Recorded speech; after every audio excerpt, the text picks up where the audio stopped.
मैं कहता हूं माँ गौ माता का दान बैतरणी से पार करता है तो नंदी का दान अकाल मौत से बचाता है। एक्सीडेंट नहीं होगा, समय से पहले जीवन नहीं जाएगा, पूरी जिंदगी वह लोग जी करके जाएंगे जो नंदी के प्रति श्रद्धा रखेंगे।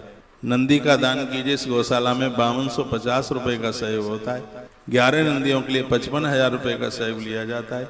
एक नंदी के लिए निर्माण में पूरी आरसीसी की छत बन रही है, 11,000 रुपए का सहयोग है। आपने अपने परिवार के लिए, सबके लिए बहुत कुछ किया है। यह गौ माता अपने बच्चे के लिए एक छत ही तो आपसे मांग रही। जिस गैया मैया ने सब कुछ दिया है, पहले आपने दे दिया है 11,000 रुपया बहू के नाम से, बच्चों के नाम से, अपने नाम से, पुरखों के नाम से करते रहिए, क्योंकि 365 दिन की ऐसे। आज दुनिया की बड़ी अद्भुत धुरंधर यह गौशाला बनी है जो प्रत्येक दिन 15 लाख रुपया सेवा कार्य के ऊपर खर्च करती है। ये कोई ना कोई तो ताकत काम कर रही है, कोई आदमी कर लेगा ये काम, ये आदमी के बस का काम नहीं है। और वो समय बहुत जल्दी आवेगा, पूरे देश में साम्राज्य गौ माता का होगा। और हम तो उसी के लिए निकले हैं, उसी के लिए हम काम कर रहे हैं और इसी के लिए जीवन जी रहे हैं। हमें स्वयं के लिए जिंदगी की जरूरत ही नहीं। हाँ, जो लोथड़ा भगवान ने दिया है, इससे कुछ नेक काम हो जाए, विशेष काम हो जाए, हम समझेंगे कि हमारा मानव जीवन सार्थक हो गया। हमें आपके बच्चों की जरूरत है।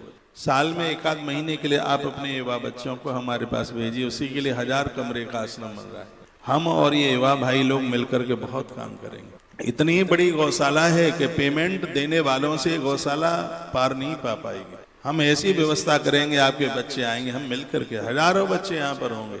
गौ माता का गोबर हम उठाएंगे, झाड़ू हम लगाएंगे, गैया मैया को हम नहलाएंगे, उन्हें चारा हम डालेंगे। इतने वर्षों से कथा कह रहा हूँ तो लाखों लोग जुड़े भी तो हैं और इसमें आपके माथे को बड़ी शांति और आपको भी बहुत आनंद होगा। आप कहेंगे जीवन कृतकृत हो गया। हनुमान जी ने सेवा करी, राम जी से ज्यादा हनुमान की पूजा है। सेवा का भाव होना चाहिए।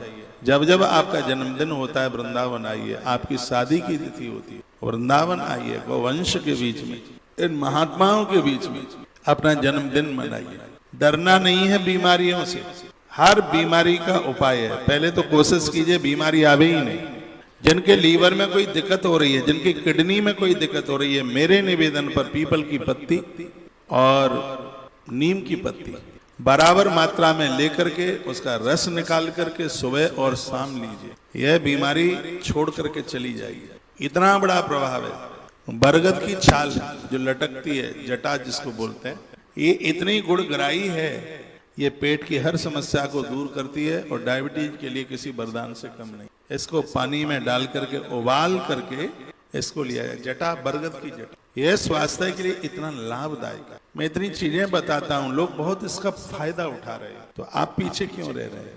जब मैं रात को अजवाइन लेता हूँ काले नमक के साथ, तो आप क्यों नहीं? इसमें ऐसा कितना रुपया इसमें खर्च हो जाएगा? आप परेशान होकर डॉक्टर्स लोगों के पास जाते रहते हैं, पर आप भुनी हुई अजवाइन नमक के साथ नहीं ले सकते, काले नमक के साथ, क्योंकि आप आलसी हैं, क्योंकि आप प्रमादी हैं। ऐसा नहीं है कि व्यवस्थाएं नहीं है आपके घर पर, आप आलसी हैं। आपको थोड़ा उसमें करना पड़ेगा, खड़ा होना पड़ेगा, चुटकी में लेना पड़ेगा, फंकी लगानी होगी। ये आप कीजिए। यदि बढ़िया जीवन, मैं तो कहता हूँ कि मरना भी है तो शहंशाह बनकर के मरना है, गीदड़ों की तरह नहीं मरना। भगवान श्री कृष्ण ने उलूक को कहा था, शकुनी का बेटा था उलूक, कहा दुर्योधन को कह देना लोग वही मान होते हैं जिनकी मौत में भी शहंशाह गिरी छिपी हुई होती है। भगवान कहते हैं सिर उठाकर मर।